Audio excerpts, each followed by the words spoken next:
Hey everyone, and a huge welcome to all you Kent Business College apprentices. All right, let's talk about a word you're going to hear a lot in the business world, one that's super powerful, but honestly pretty misunderstood. That word is marketing.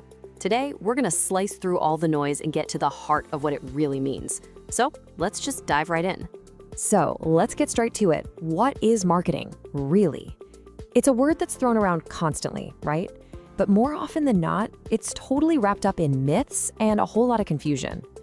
So what's the actual story here?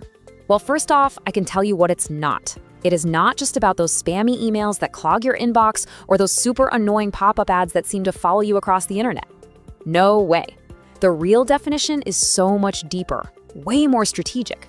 To figure it out, we're going to meet three absolute titans of marketing thought. Let's see what they have to say. Okay, first up, we've got our pragmatist, the Chartered Institute of Marketing, or CIM for short. I want you to think of CIM as that super sharp all-business strategist who is always, and I mean always, keeping their eye on the bottom line. So here's their definition. Marketing is the management process responsible for identifying, anticipating, and satisfying customer requirements profitably. Did you hear that last word? Profitably. This is the classic show me the money perspective. It's clean, it's direct, and it is all about getting results you can measure. So what this really does is break marketing down into this simple, really powerful three-step code. First, you identify what your customers need right this second. Next, you anticipate what they're going to want tomorrow or next month. And finally, you satisfy those needs in a way that, you guessed it, makes the business money. Identify, anticipate, satisfy. Pretty simple when you put it like that, huh?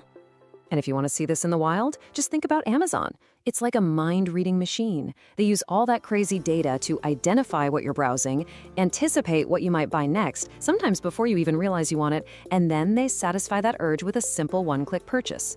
It's a perfect profit-making engine built entirely on CIM's definition. All right, let's move on to our second titan and see how the idea builds from here. Meet Philip Kotler. This guy is often called the father of modern marketing. He's less of a pure numbers guy and more of an insightful social scientist.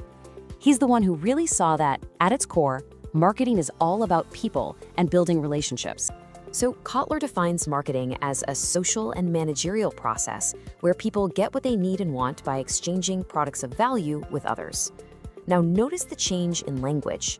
We're shifting away from a laser focus on profit to these much broader ideas like social and value exchange. It's a different vibe.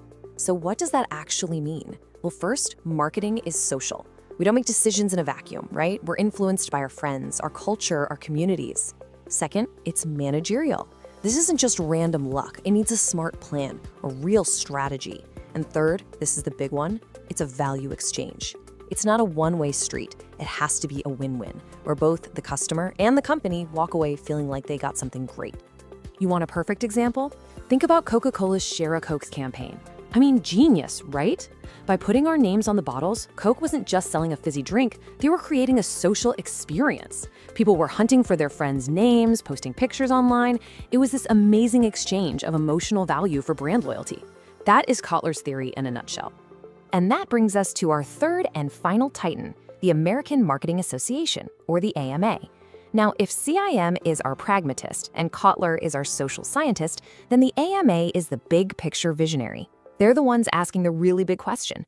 What is marketing's role in the world as a whole? The AMA's definition is huge. It talks about creating and exchanging value, not just for customers, but also for partners, and here it is, the real game changer for society at large. Whoa, this just blew the doors wide open, expanding the circle of responsibility way beyond a simple sale. Let's unpack that. The AMA sees marketing as this whole big set of interconnected activities. And it's not just for a single audience. It's for all stakeholders, employees, partners, customers, literally everyone involved. And most importantly, it means marketing has a duty to think about its impact on society. This is marketing with a conscience. And I can't think of a better example than Patagonia's legendary Don't Buy This Jacket campaign. It sounds totally nuts, doesn't it? A company telling you not to buy its stuff. But what they were really doing was making a huge point about responsible consumption and sustainability. They were marketing an entire value system, which in turn created incredible brand loyalty and actually delivered real value back to society. That is the AMA's definition brought to life. So, we've met the pragmatist, the social scientist, and the visionary. So, who's right? Well, here's the thing. The goal isn't really to pick a winner. The smartest approach, the most powerful one, is to actually combine all three of these perspectives into one unified marketing mindset. This table really pulls it all together.